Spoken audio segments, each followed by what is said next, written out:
किसी ने कहा बिना कलश के प्राण प्रतिष्ठा कैसे होगी, किसी ने कहा बिना कलश के प्राण प्रतिष्ठा कैसे होगी, किसी ने कहा जब चुनाव ही प्राण हो तो सोचो कौन सी प्रतिष्ठा दांव पे लगी होगी। लोग तो कुछ कहेंगे, लोगों का काम है कहना, आप जन की बात मत सुनना, सिर्फ मन की बात करना। फिर भी खुश थे हम, फिर भी खुश थे हम।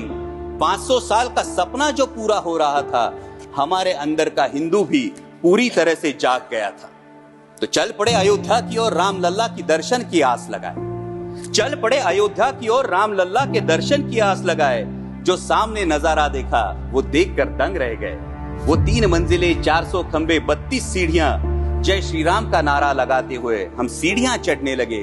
राम लल्ला से क्या गुहार लगाए ये सोचने लगे। पहली सीढ़ी पर याद आई महंगाई, पहली सीढ़ी पर याद आई महंगाई, दूसरी पर देश में बढ़ती बेरोजगारी, तीसरी पर पत्रकारिता की चरण चुंबकता, चौथी पर सेंट्रल एजेंसीज की संदिग्ध भूमिका।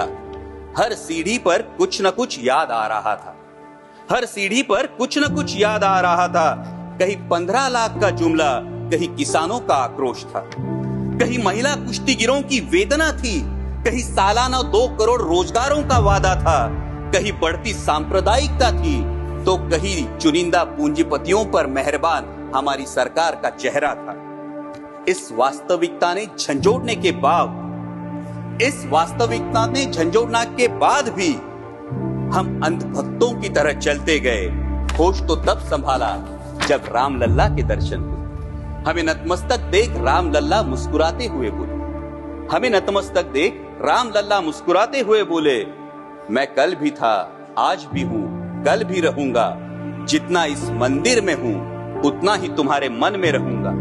लेकिन याद रखना हमेशा, लेकिन याद रखना हमेशा, मैंने त्रेता युग में रामराज जलाया था, तुम कलयुग में जीते हो जहां संविधान ने गणराज जलाया है।